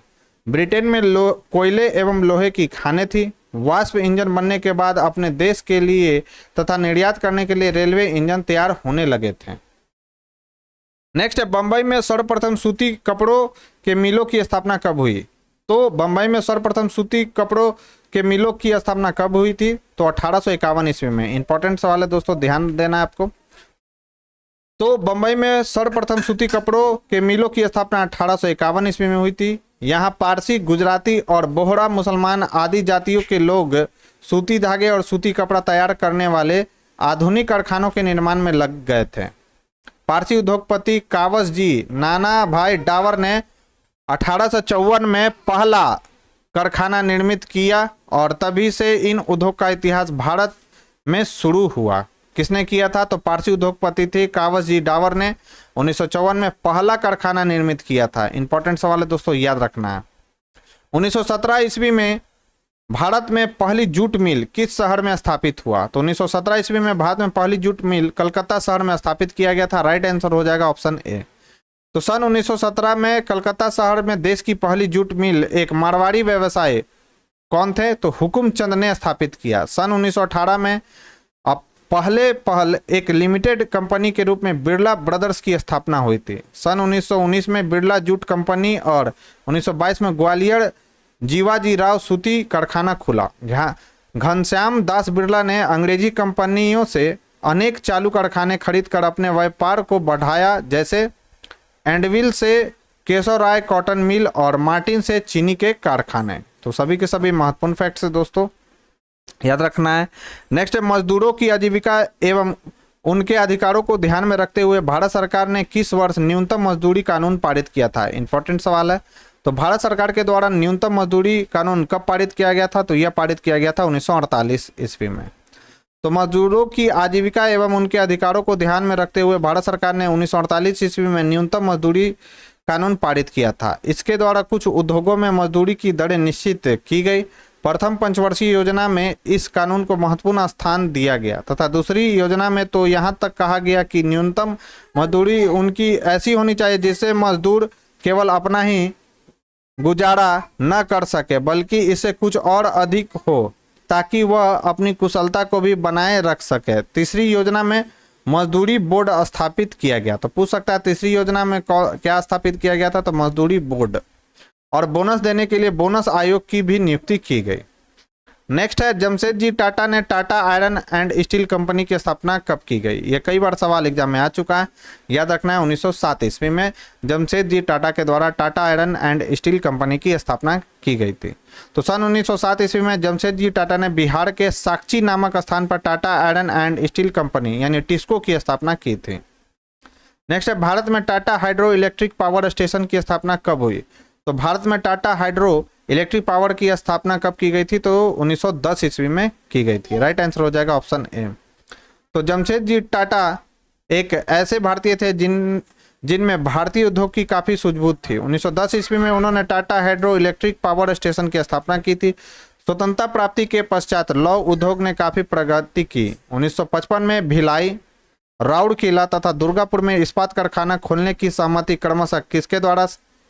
तो रूस। भिलाई में जो कारखाना खुला था इस्पात कारखाना वह रूस के सहयोग से, राउरकेला में जो खुला था वह पश्चिमी जर्मनी के सहयोग से खोला गया था, तथा दुर्गापुर में जो इस्पात कारखाना खोला गया था 1955 ईस्वी में वह ब्रिटेन के सहयोग से खोला गया था। और ये सभी के सभी VBI फैक्ट्स है दोस्तों, जिसे आपको ध्यान में रखना है। मैचिंग में यह आपको सवाल देखने को मिल सकता है। नेक्स्ट है, इंग्लैंड में सभी स्त्री एवं पुरुषों को वयस्क मताधिकार कब प्राप्त हुआ? तो इंग्लैंड में सभी स्त्री एवं पुरुषों को वयस्क मताधिकार कब प्राप्त हुआ था? तो 1918 ईस्वी में। राइट आंसर हो जाएगा ऑप्शन सी। तो लंदन श्रमिक संघ के नेतृत्व में मजदूरों ने चार्टिस्ट आंदोलन की शुरुआत की। इस आंदोलन को मजदूरों का पहला संगठित आंदोलन कहा जाता है। उस काल में यद्यपि इस आंदोलन को सफलता नहीं मिली, परंतु आगे चलकर इसे इतनी अधिक लोकप्रियता हासिल हुई कि स्वयं संसद के सदस्यों को मजदूरी की मांगों की पूर्ति के लिए प्रयास करने पड़े। सन 1918 ईस्वी में इंग्लैंड के सभी स्त्री पुरुष जो वयस्क थे उनको मताधिकार प्रदान किया गया। द्वितीय विश्व युद्ध के बाद वहां मजदूर दल की सरकार बनी, जिसने हितों की रक्षा करनी शुरू कर दी। नेक्स्ट है, Akhil Bharatiya trade union Congress. Important है, मोस्ट VBI यह सवाल है दोस्तों। अखिल भारतीय ट्रेड यूनियन कांग्रेस की स्थापना कब हुई थी? तो अखिल भारतीय ट्रेड यूनियन कांग्रेस की स्थापना 1920 ईस्वी में हुई थी। राइट आंसर हो जाएगा ऑप्शन डी। तो 31 अक्टूबर 1920 ईस्वी को अखिल भारतीय ट्रेड यूनियन कांग्रेस की स्थापना की गई थी और लाला लाजपत राय इसके प्रधान बनाए गए थे, यानी अध्यक्ष बनाए गए थे। सन 1920 ईस्वी में अंतर्राष्ट्रीय श्रमिक संघ के गठन से, याद रखना ILO का गठन कब हुआ था? तो 1920 ईस्वी में। श्रमिकों की समस्याओं को अंतर्राष्ट्रीय भूमिका मिल गई। सन 1926 में मजदूर संघ अधिनियम यानी ट्रेड यूनियन एक्ट कब पारित हुआ था? तो 1926 ईस्वी में हुआ था, जिसके द्वारा पंजीकृत मजदूर संघों की मान्यता प्रदान की गई थी। नेक्स्ट है, भारत के लिए पहला फैक्ट्री एक्ट कब पारित हुआ? इंपॉर्टेंट सवाल है। तो भारत के लिए पहला फैक्ट्री एक्ट 1881 ईस्वी में पारित हुआ था। तो भारत के लिए पहला फैक्ट्री एक्ट 1881 में पारित हुआ। इसके द्वारा 7 वर्ष से कम आयु के बच्चों को, याद रखना है, इंपॉर्टेंट सवाल है दोस्तों, सॉरी इंपॉर्टेंट फैक्ट है ये, कि 7 वर्ष से कम आयु के बच्चों को कारखानों में कार्य करने पर प्रतिबंध लगाया गया एवं 12 वर्ष से कम आयु के बच्चों के काम का घंटा तय किया गया तथा महिलाओं के भी काम के घंटे तथा मजदूरी को निश्चित किया गया था। तो ये कुछ महत्वपूर्ण फैक्ट्स थे दोस्तों, जिसे आपको ध्यान में रखना है। नेक्स्ट जो चैप्टर है वो है हमारा शहरीकरण एवं शहरी जीवन से रिलेटेड। आइए इससे रिलेटेड सवालों को देखते हैं। सवाल है, सामंती व्यवस्था से हटकर किस प्रकार की शहरी व्यवस्था की प्रवृत्ति बढ़ी है? तो याद रखना है, प्रगतिशील प्रवृत्ति की शहरी व्यवस्था की प्रवृत्ति जो है दोस्तों बढ़ी है। राइट आंसर हो जाएगा ऑप्शन ए। तो शहरीकरण की प्रक्रिया बहुत लंबी रही है, लेकिन आधुनिक समय के उदय का इतिहास लगभग 200 वर्ष पुराना है। 3 ऐतिहासिक प्रक्रियाओं ने आधुनिक शहरों की स्थापना में निर्णायक भूमिका निभाया। पहला औद्योगिक पूंजीवाद का उदय, दूसरा क्या था? तो विश्व के विशाल भूभाग पर औपनिवेशिक शासन की स्थापना, और तीसरा था लोकतांत्रिक आदर्शों का विकास। इस तरह ग्रामीण एवं सामंती व्यवस्था से हटकर एक प्रगतिशील शहरी व्यवस्था की ओर बढ़ने की प्रवृत्ति बढ़ी। अतः नगरवाद जनसमूह के एक बड़े भाग की जीवन पद्धति के रूप में आधुनिक घटना है। नेक्स्ट है, शहर को आधुनिक व्यक्ति का किस प्रकार का क्षेत्र माना जाता है? तो यह माना जाता है प्रभाव क्षेत्र। इंपॉर्टेंट सवाल है दोस्तों, ये सब सारे के सारे इस बार जो BPSC 3.0 का 6 to 8 जो क्वेश्चन पूछा गया था 6 to 8 के एग्जाम में, तो उसमें इस टाइप के सवाल आपको देखने को जरूर मिले होंगे। तो इस चैप्टर को अच्छे से कर आपको जाना है। तो समाजशास्त्री के अनुसार नगरीय जीवन तथा आधुनिकता एक दूसरे के पूरक हैं और शहर को आधुनिक व्यक्ति का प्रभाव क्षेत्र माना जाता है। शहर व्यक्ति को संतुष्ट करने के लिए अंतहीन संभावनाएं प्रदान करता है। आधुनिक काल से पूर्व व्यापार एवं धर्म शहरों की स्थापना के महत्वपूर्ण आधार थे। ऐसे वे क्षेत्र थे जो मुख्य व्यापार मार्ग अथवा पतन और बंदरगाह के किनारे बसे थे। नेक्स्ट है, अस्थायी कृषि के प्रभाव से कैसा जमाव संभव हुआ? तो अस्थायी कृषि के प्रभाव से कैसा जमाव संभव हुआ? तो संपत्ति का जमाव संभव हुआ। तो भूमि निवेश तथा तकनीकी खोजों ने कृषि में अतिरिक्त उत्पादन की संभावनाओं को जन्म दिया, जो उसके सामाजिक अस्तित्व के लिए अपरिहार्य था। अतः अस्थायी कृषि के प्रभाव से संपत्ति का जमाव हुआ, जिसके कारण सामाजिक विषमताएं भी आए। अत्यधिक उच्चतम विभाजन ने व्यावसायिक विशिष्टता की आवश्यकताओं को जन्म दिया। इन परिवर्तनों के आधार पर ग्रामीण जीवन के उद्भव को एक आधार मिला, जहां लोगों का निवास एक विशिष्ट प्रकार के सामाजिक संगठन पर आधारित था। नेक्स्ट क्वेश्चन है कि एक प्रतियोगी एवं उद्यमी प्रवृत्ति से प्रेरित किस प्रकार की अर्थव्यवस्था लागू की गई? तो याद रखना है मुद्रा प्रधान अर्थव्यवस्था को लागू किया गया। राइट आंसर हो जाएगा ऑप्शन बी। तो एक प्रतियोगी एवं उद्यमी प्रवृत्ति से प्रेरित मुद्रा प्रधान अर्थव्यवस्था लागू की गई। भारी संख्या में कृषक वर्ग ग्रामीण क्षेत्रों से निकलकर शहरों की ओर नए अवसर की तलाश में बढ़े। प्रारंभ में शहर के बसने में इनका अभिन्न योगदान रहा, परंतु शहरी व्यवस्था के अंतर्गत यह तब भी उपेक्षित वर्ग रहे जिसने सामाजिक भेदभाव की भावना को बनाए रखा। इस दिशा में बढ़ते हुए आधुनिक शहरों का विकास हुआ, जिसमें शहरी जीवन की ओर रुझान बढ़ा। नेक्स्ट, आधुनिक काल में औद्योगिकरण ने किसके स्वरूप को गहन रूप से प्रभावित किया? तो याद रखना है, शहरीकरण के स्वरूप को गहन रूप से प्रभावित किया किसने? तो इंडस्ट्रियलाइजेशन है, यानी औद्योगिकीकरण ने। तो आधुनिक काल में औद्योगिकरण ने शहरीकरण के स्वरूप को गहन रूप से प्रभावित किया। फिर भी 1850 ईस्वी तक अधिकांश पश्चिमी शहर लगभग ग्रामीण किस्म के शहरी थे। लीड्स और मैनचेस्टर जैसे प्रारंभिक औद्योगिक शहर 18वीं शताब्दी के अंत में स्थापित किए गए। कपड़ा मिलों के कारण प्रवासी मजदूर शहरों की ओर भारी संख्या में आकर्षित हुए। 1851 में मैनचेस्टर में रहने वाले 3/4 से अधिक लोग ग्रामीण इलाकों से आए और प्रवासी मजदूर थे। जनसंख्या का घनत्व सबसे अधिक कहाँ होता है? तो जनसंख्या का घनत्व सबसे अधिक होता है महानगरों में। राइट आंसर हो जाएगा ऑप्शन डी। तो जनसंख्या का घनत्व सबसे अधिक महानगर में होता है। 18वीं शताब्दी में राजनीतिक तथा व्यापारिक पुनर्गठन के साथ पुराने नगर पतन उन्मुख हुए और नए नगर का विकास होने लगा। शहर घनी आबादी वाले आधुनिक प्रकार के महानगर होने लगे, जहां एक पूरे क्षेत्र के राजनीतिक व आर्थिक कामों को देखा जाता है और उनकी आबादी बहुत बड़ी होती है। नेक्स्ट क्वेश्चन है, 1810 से 1880 ईस्वी तक लंदन की आबादी 10 लाख से बढ़कर कहां तक पहुंची? तो लंदन की आबादी 10 लाख से बढ़कर कहां पर पहुंच गई थी? तो 40 लाख।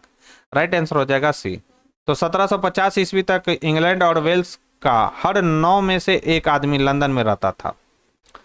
यह एक महाकाय शहर था जिसकी आबादी 6,75,000 तक थी। 19वीं शताब्दी में भी लंदन के विस्तार की प्रक्रिया जारी रही। 1810 से 1880 ईस्वी तक उसकी आबादी की संख्या 10 लाख से बढ़कर 40 लाख यानी 4 गुना हो चुकी थी। हालांकि लंदन में विशाल कारखाने नहीं थे, फिर भी यह प्रवासियों को बड़ी संख्या में आकर्षित करने में सफल रहा। नेक्स्ट सवाल है, लंदन में अनिवार्य प्राथमिक शिक्षा कब लागू हुई? तो लंदन में अनिवार्य प्राथमिक शिक्षा कब लागू हुआ था? तो 1870 ईस्वी में। तो 1870 ईस्वी में के दशक में लंदन में कम से कम 20,000 अपराधी रहते थे। हेनरी मैथ्यू के अनुसार एक ऐसी चीज बनी जहां लोग अपराधों से ही अपनी जीविका चलाते थे। इसके अलावा 1861 की जनसंख्या ने घरेलू नौकरों की संख्या में अत्यधिक वृद्धि होने की जानकारी प्रदान की, जिनमें महिलाओं की संख्या अधिक थी। बाल मजदूरों की संख्या में वृद्धि हुई। 1870 में अनिवार्य प्राथमिक कानून और 1902 में लागू किए गए फैक्ट्री कानून के बाद बच्चों को औद्योगिक कामों से बाहर रखने की व्यवस्था कर दी गई। नेक्स्ट है, कौन सा सामाजिक वर्ग बुद्धिजीवी वर्ग के रूप में उभर कर आया? तो मध्यम जो वर्ग था दोस्तों, वह बुद्धिजीवी वर्ग के रूप में उभर कर सामने आया। राइट आंसर हो जाएगा डी। तो शहरों के उद्भव ने मध्यम वर्ग को भी शक्तिशाली बनाया।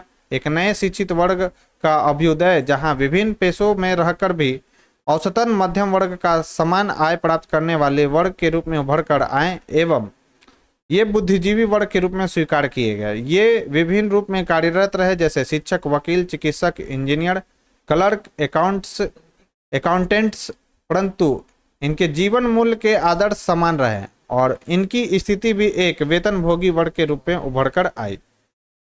नेक्स्ट है, दुनिया की सबसे पहली भूमिगत रेल के पहले खंड का उद्घाटन कब किया गया? तो दुनिया की सबसे पहली भूमिगत रेल के पहले खंड का उद्घाटन जो है 1863 ईस्वी में किया गया था। राइट आंसर हो जाएगा ऑप्शन बी। तो दुनिया की सबसे पहले भूमिगत रेल के पहले खंड का उद्घाटन 10 जनवरी 1863 ईस्वी को किया गया था। यह रेल लाइन लंदन की पैडिंगल और कैरिंगटन स्ट्रीट के बीच स्थित थी। पहले दिन के यात्रियों की संख्या 10,000 तक थी। 1880 ईस्वी तक भूमिगत रेल नेटवर्क का विस्तार हो चुका था, जिसमें सालाना 4 करोड़ लोग यात्रा करते थे। नेक्स्ट जो चैप्टर है हमारा वह है व्यापार और भूमंडलीकरण से। आइए देखते हैं इनसे रिलेटेड सवाल। नेक्स्ट है सवाल है, प्राचीन काल में किस स्थल मार्ग से एशिया और यूरोप का व्यापार होता था? तो वह कौन सा है? तो काफी फेमस मार्ग था यह था रेशम मार्ग। राइट आंसर हो जाएगा ऑप्शन बी। तो प्राचीन काल में सिल्क मार्ग से एशिया और यूरोप के मध्य व्यापार होता था। इस मार्ग से पश्चिम को भेजे जाने वाली चीन के रेशम का विशेष महत्व था। जमीन या समुद्र से गुजरने वाले ये रास्ते न केवल एशिया के विशाल क्षेत्रों को जोड़ते थे, बल्कि एशिया को यूरोप और उत्तरी अफ्रीका से भी जोड़ते थे। यह मार्ग लगभग 15वीं शताब्दी तक अस्तित्व में बना रहा। इस मार्ग से चीनी पॉटरी के अतिरिक्त भारत एवं दक्षिण पूर्व एशिया के मसाले व कपड़े अन्य देशों तक पहुंचते थे। नेक्स्ट है, पहला विश्व बाजार के रूप में कौन सा शहर उभर कर आया? तो अलेक्जेंड्रिया जो था वह पहला विश्व का बाजार था, जो कि एक शहर के रूप में उभर कर सामने आया था। राइट आंसर हो जाएगा ऑप्शन ए। तो पहला विश्व बाजार के रूप में अलेक्जेंड्रिया शहर उभर कर आया। यह शहर 3 महादेशों अफ्रीका, यूरोप और एशिया के व्यापारियों का केंद्र था। इस शहर को लाल सागर के मुहाने पर वर्तमान मिस्र के उत्तरी क्षेत्र महान यूनानी विश्व विजेता सम्राट सिकंदर ने स्थापित किया था। नेक्स्ट क्वेश्चन है, आधुनिक युग में अर्थव्यवस्था के क्षेत्र में होने वाली सबसे बड़ी क्रांति कौन सी है? तो आधुनिक युग में अर्थव्यवस्था के क्षेत्र में होने वाली सबसे बड़ी क्रांति है वो है औद्योगिक क्रांति। राइट आंसर हो जाएगा बी। तो आधुनिक काल के उदय के साथ ही भौगोलिक खोजों, पुनर्जागरण तथा राष्ट्रीय राज्यों के उदय जैसी घटनाओं ने वाणिज्यिक क्रांति को जन्म दिया। सही मायने में विश्व बाजार का स्वरूप इसके बाद ही उभर कर सामने आया। इसका विस्तार औद्योगिक क्रांति के रूप में हुआ। इस क्रांति ने बाजार को सभी आर्थिक गतिविधियों का केंद्र बना दिया। अतः अर्थव्यवस्था के क्षेत्र में होने वाली औद्योगिक क्रांति सबसे बड़ी क्रांति थी। नेक्स्ट है, गिरमिटिया मजदूर बिहार के किस क्षेत्र से भेजे जाते थे? काफी मोस्ट VBI ये सवाल है, 4-5 VBI लगा लीजिए। तो गिरमिटिया जो मजदूर है वह बिहार के पश्चिमी क्षेत्र से भेजे जाते थे। राइट आंसर हो जाएगा ऑप्शन बी। तो गिरमिटिया मजदूर पूर्वी उत्तर प्रदेश, पश्चिमी बिहार, पंजाब, हरियाणा से गन्ने की खेती के लिए कहां पर? तो जमाइका, फिजी, त्रिनाड एवं टोबैगो, मॉरिशस आदि देशों में से लाया जाता था। गिरमिटिया मजदूर औपनिवेशिक देशों के ऐसे श्रमिक थे जिन्हें एक निश्चित समझौता द्वारा निश्चित समय के लिए ब्रिटिश शासित प्रदेशों में ले जाया जाता था। नेक्स्ट सवाल है, विश्व बाजार का विस्तार आधुनिक काल में किस समय से प्रारंभ हुआ? तो यह हुआ था 18वीं शताब्दी में। राइट आंसर हो जाएगा ऑप्शन बी। तो आधुनिक काल में औद्योगिक क्रांति के विकास के फलस्वरूप 20वीं शताब्दी महादेशों बाजार का विस्तार हुआ। यह विस्तार सभी महादेशों तक हो चुका था। 18वीं शताब्दी के मध्य भाग से इंग्लैंड में बड़े बड़े कारखानों में वस्तुओं के उत्पादन आरंभ होने लगे, जिसे औद्योगिक क्रांति कहा गया। यह क्रांति जो था वाष्प चालित इंजन से संभव हो सका। अतः 18वीं शताब्दी में औद्योगिक क्रांति के साथ ही विश्व बाजार का विस्तार आरंभ हुआ। विश्वव्यापी आर्थिक संकट किस वर्ष आरंभ हुआ था? तो विश्वव्यापी आर्थिक संकट जो है 1929 ईस्वी में आरंभ हुआ था। राइट आंसर हो जाएगा ऑप्शन सी। इंपॉर्टेंट सवाल है दोस्तों, याद रखना है। तो विश्वव्यापी आर्थिक जो संकट है 1929 ईस्वी में हुआ था। प्रथम महायुद्ध ने यूरोप की आर्थिक स्थिति को कमजोर कर दिया तथा इसके अतिरिक्त कृषि क्षेत्र में अति उत्पादन की समस्या प्रथम विश्व युद्ध के पश्चात भी बनी रही। बहुत से लोगों ने कर्ज लिया था। यह कर्ज अमेरिकी पूंजीपतियों ने यूरोपीय देशों को दिया था, जिसके कारण अमेरिका में घरेलू संकट की स्थिति उत्पन्न हो गई। बहुत से बैंक दिवालिया घोषित हो चुकी थी। यही वजह है कि 1929 तक विश्व में आर्थिक मंदी छा गई। इसका सर्वाधिक प्रभाव अमेरिका पर पड़ा था। नेक्स्ट है, आर्थिक संकट यानी मंदी के कारण यूरोप में कौन सी नई शासन प्रणाली का उदय हुआ? तो साम्यवादी शासन प्रणाली का उदय हुआ था यूरोप में आर्थिक संकट के दौरान। राइट आंसर हो जाएगा ऑप्शन ए।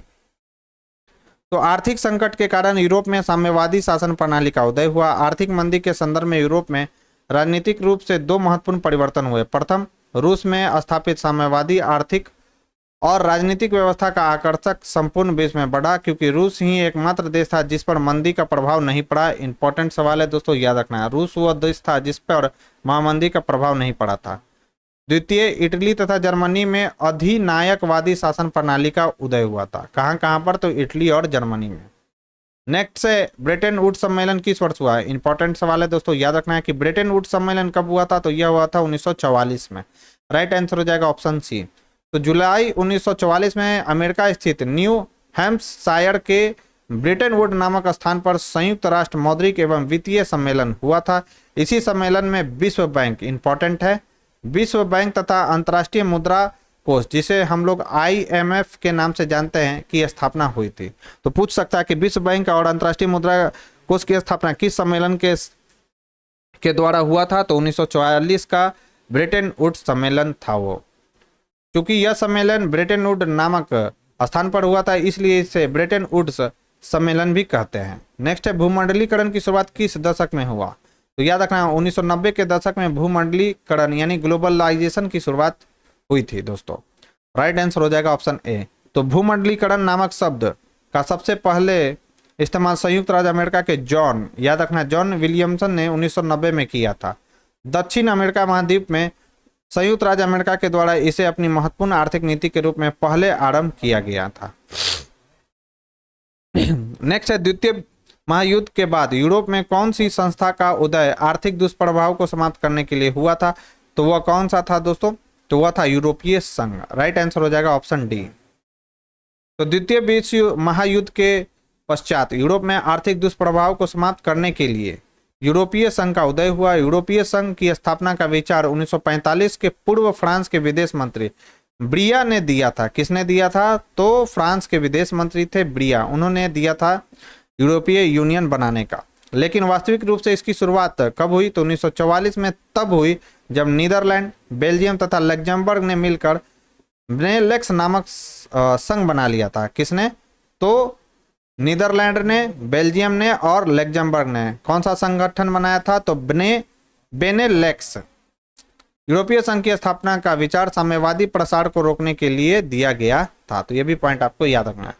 अब हम लोग दोस्तों प्रेस संस्कृति एवं राष्ट्रवाद को देखेंगे कि क्या क्या भूमिका रही प्रेस की राष्ट्रवाद के उदय में। फर्स्ट सवाल है कि महात्मा गांधी ने किस पत्र का संपादन किया था? तो सभी को मालूम होगा कि महात्मा गांधी ने यंग इंडिया पत्र का संपादन किया था। कॉमनवेल्थ और न्यू इंडिया किनके द्वारा लिखा गया? तो यह एनी बेसेंट के द्वारा लिखा गया, याद रखना है। एनी बेसेंट के द्वारा न्यू इंडिया और कॉमनवेल्थ लिखा गया है।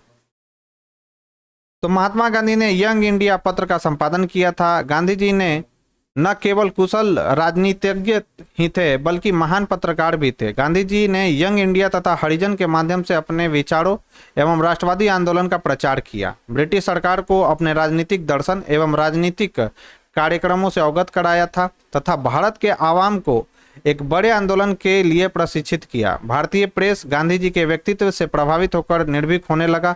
इनके सीधे एवं सरल लेख से आम जनता के साथ साथ क्षेत्रीय पत्रकारिता का भी राष्ट्रीय आंदोलन से जुड़ने के लिए प्रोत्साहन मिला। नेक्स्ट है किस पत्र ने रातों रात वर्नाक्यूलर प्रेस एक्ट से बचने के लिए अपनी भाषा बदल दी? तो वह कौन था? तो वह था अमृत बाजार पत्रिका। राइट आंसर हो जाएगा ऑप्शन सी। इंपॉर्टेंट सवाल है दोस्तों, VVI सवाल है, हाईलाइट कर लेंगे। तो मोतीलाल घोष के संपादन कौन थे? इसके संपादक अमृत बाजार पत्रिका के, तो मोतीलाल घोष ने 1868 में अंग्रेजी बंगाल साप्ताहिक, कैसा था याद रखना, डेली नहीं था, यह साप्ताहिक था, के रूप में अमृत बाजार पत्रिका का प्रेस के इतिहास में महत्वपूर्ण स्थान है। 1978 में Lord Lytton, vernacular press act किसने लाया था? लॉर्ड लिटन ने लाया था 1878 में। प्रेस एक्ट से बचने के लिए रातों रात अंग्रेजी भाषा में प्रकाशित होने लगा था। नेक्स्ट है 13वीं सदी में किसने ब्लॉक प्रिंटिंग के नमूने यूरोप में पहुंचाए? तो वह था कौन? तो वह था मार्को पोलो, जिसने 13वीं शताब्दी में ब्लॉक प्रिंट के नमूने यूरोप में पहुंचाए थे। तो 13वीं शताब्दी के अंतिम में रोमन मिशनरी एवं मार्को पोलो ने ब्लॉक प्रिंटिंग के नमूने यूरोप में पहुंचाए। वहां इस कला का प्रयोग ताश खेलने एवं धार्मिक चित्र छापने के लिए किया गया। रोमन लिपि में अक्षरों की संख्या कम होने के कारण लकड़ी तथा धातु के बने मूवेबल टाइपों का प्रसार तेजी से लागू हुआ। इसी बीच कागज बनाने की कला 11वीं सदी में पूरब से यूरोप पहुंची तथा 1336 ईस्वी में प्रथम पेपर मिल की स्थापना जर्मनी में, याद रखना है, प्रथम पेपर मिल की स्थापना कब हुआ था? तो 1336 ईस्वी में। कहां पर हुआ था? तो जर्मनी में। नेक्स्ट है गुटेनबर्ग का जन्म किस देश में हुआ था? तो गुटेनबर्ग का जन्म हुआ था जर्मनी में। राइट आंसर हो जाएगा ऑप्शन बी। तो जर्मनी के मेंज नगर में गुटेनबर्ग का जन्म कृषक जमींदार व्यापारी परिवार में हुआ था। वह बचपन से ही तेल और जैतून पेरने वाली मशीनों से परिचित था। गुटेनबर्ग ने अपने ज्ञान एवं अनुभव से टुकड़ों में बिखरे मुद्रण कला के ऐतिहासिक शोध को संगठित एवं एकत्रित किया तथा टाइपों के लिए पंच मैट्रिक्स गोल्ड बनाने पर योजनाबद्ध तरीके से कार्य आरंभ किया। नेक्स्ट है गुटेनबर्ग ने सर्वप्रथम किस पुस्तक की छपाई की? तो याद रखना है गुटेनबर्ग ने सर्वप्रथम बाइबल पुस्तक की छपाई की थी। राइट आंसर हो जाएगा ऑप्शन डी। तो गुटेनबर्ग ने सर्वप्रथम बाइबल पुस्तक की छपाई की थी। गुटेनबर्ग का ऐतिहासिक मुद्रण शोध 1440 ईस्वी में शुरू हुआ तथा उसे फर्स्ट नामक सुनार यानी साहूकार से बाइबल छापने का ठेका प्राप्त हुआ। ऐसा माना जाता है कि पुराने 42 लाइन एवं 36 लाइन के बाइबल गुटेनबर्ग द्वारा छापे गए तथा इन पर प्रकाशन की कोई तारीख अंकित नहीं है। 421 लाइन वाले बाइबल का मुद्रण गुटेनबर्ग द्वारा शुरू किया गया, लेकिन फर्स्ट और सुओफर द्वारा इसे पूर्ण किया गया क्योंकि दोनों ने गुटेनबर्ग के प्रेस को कोर्ट की डिक्री द्वारा अपने अधिकार में कर लिया था। इसके पश्चात गुटेनबर्ग ने पुनः मुद्रण एवं हैंड प्रेस का विकास कर 36 लाइन में बाइबल को 1448 ईस्वी में छापा था। इंपॉर्टेंट डेट है दोस्तों, याद रखेंगे। इसके बाद सुओफर ने इंडलजेंस नामक, याद रखना है, इंडलजेंस नामक पुस्तक छापी। नेक्स्ट है इंग्लैंड में मुद्रण कला को पहुंचाने वाला कौन था? तो इंग्लैंड में मुद्रण कला को पहुंचाने वाला कौन था? तो वह था कैक्सटन। राइट आंसर हो जाएगा ऑप्शन बी, कैक्सटन था। तो 1475 ईस्वी में सर विलियम कैक्सटन मुद्रण कला को इंग्लैंड में लाए तथा वेस्टमिंस्टर कस्बे में क्या किया था? उनका प्रथम प्रेस स्थापित हुआ। पुर्तगाल में इसकी जो शुरुआत है 1544 ईस्वी में हुई थी, तत्पश्चात एक आधुनिक रूप में विश्व के अन्य देशों में पहुंची। नेक्स्ट है किसने कहा मुद्रण ईश्वर की दी हुई महानतम देन है, सबसे बड़ा तोहफा है? तो यह कहा था मार्टिन लूथर किंग ने। राइट आंसर हो जाएगा ऑप्शन बी। तो धर्म सुधारक मार्टिन लूथर ने रोमन कैथोलिक चर्च की कुरीतियों की आलोचना करते हुए अपनी 95 स्थापनाएं लिखी। इसकी एक प्रति विटेनबर्ग गिरजाघर के दरवाजे पर टांग दी गई। लूथर ने चर्च को इसके माध्यम से शास्त्रार्थ के लिए चुनौती भी दी। इनके लेख आम लोगों यानी स्वतंत्र विचारकों के पोषक में काफी लोकप्रिय हुए। कैथोलिक चर्च की सत्ता एवं उसके चरित्र पर लोगों द्वारा प्रश्न चिन्ह उठाए जाने लगे थे। फलस्वरूप चर्च में विभाजन हुआ और प्रोटेस्टेंट धर्म सुधार आंदोलन की शुरुआत हुई। लूथर द्वारा न्यू टेस्टामेंट के अनुवाद की हजारों प्रतियां हफ्ते भर में बिक गई और 3 महीने के अंदर दूसरा संस्करण निकालना पड़ा। प्रिंट के प्रति कृतज्ञ होकर लूथर ने कहा मुद्रण ईश्वर की दी हुई महानतम देन है और सबसे बड़ा तोहफा है। तो ये इंपॉर्टेंट सवाल है दोस्तों, याद रखना है। नेक्स्ट है रूसो कहाँ के दार्शनिक थे? तो रूसो फ्रांस के दार्शनिक थे। जीन जैकस रूसो है इनका पूरा नाम, याद रखना है। तो रूसो फ्रांस का दार्शनिक था। उन्होंने अपनी पुस्तक द सोशल कॉन्ट्रैक्ट में लोकतांत्रिक सिद्धांतों का वर्णन किया। 18वीं सदी के आरंभ में पत्रिकाओं के माध्यम से मनोरंजक खबरें परोसी जाने लगी। इस तरह वैज्ञानिक और दार्शनिक बातें भी आम जनता की पहुंच से बाहर नहीं रही। न्यूटन, टॉमस पेन, वाल्डेयर और रूसो की पुस्तकें भारतीय मात्रा में छपने और पढ़ी जाने लगी। भारी मात्रा में, उन्हें भारतीय नहीं होगा, भारी मात्रा में छपने और पढ़ी जाने लगी, जिसके फलस्वरूप विज्ञान, तर्क और विवेकवाद के विचार लोकप्रिय साहित्य में भी जगह पाने लगे। नेक्स्ट है विश्व में सर्वप्रथम मुद्रण की शुरुआत कहाँ हुई? तो यह हुआ था चीन में सर्वप्रथम मुद्रण की शुरुआत। राइट आंसर हो जाएगा सी। तो विश्व में सर्वप्रथम मुद्रण की शुरुआत चीन में हुई थी। चीन के बाद मुद्रण जापान और कोरिया में विकसित हुई। लगभग इसकी शुरुआत 594 ईस्वी में लकड़ी के ब्लॉक के माध्यम से की गई। 712 ईस्वी तक यह चीन के सीमित क्षेत्रों में फैल गया। 760 ईस्वी तक इसकी लोकप्रियता चीन और जापान के काफी बढ़ गई। मुद्रण कला के आविष्कार और विकास का श्रेय किसे जाता है? चीन को जाता है। नेक्स्ट है किस देश की सिविल सेवा परीक्षा ने मुद्रित पुस्तकों की मांग बढ़ाई, यानी सामग्रियों की मांग बढ़ाई। तो वह देश था कौन? चीन। तो चीन काफी दिनों तक मुद्रित सामग्री का सबसे बड़ा उत्पादक चीनी राजतंत्र था। उस समय यानी मध्य युग की आप बात हो रहा है। सिविल सेवा के आकांक्षी लोगों की जिज्ञासा को ध्यान में रखते हुए चीन को बड़ी मात्रा में किताबें छपवाने पड़ती थी।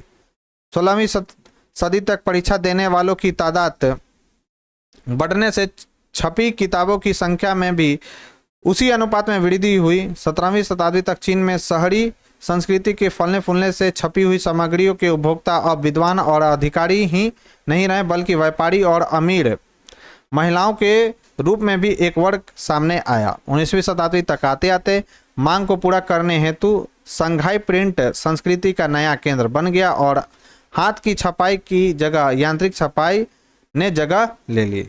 तो दोस्तों ये था हमारा आज का डिस्कशन। इस डिस्कशन में हम लोगों ने क्लास 10th की एनसीईआरटी की हिस्ट्री की जो बुक है दोस्तों, उसके चैप्टर बाय चैप्टर को एमसीक्यू के फॉर्म में हमने डिस्कस किया, वो भी डिटेल में है। तो यह वीडियो आपको कैसा लगा दोस्तों, मुझे कमेंट बॉक्स में लिखकर जरूर बताएं। साथ ही साथ अगर ये पसंद आई हो वीडियो दोस्तों तो प्लीज़ इस वीडियो को लाइक करना ना भूलें और अपने दोस्तों के साथ इसे शेयर करना ना भूलें। जो लोग हमारे चैनल से पहली बार जुड़े हों तो चैनल को सब्सक्राइब कर ले, बेल आइकन को प्रेस कर ले दोस्तों, ताकि नई वीडियो की नोटिफिकेशन आपको समय समय पर मिलती रहे। तो आज के लिए बस इतना ही दोस्तों, थैंक यू।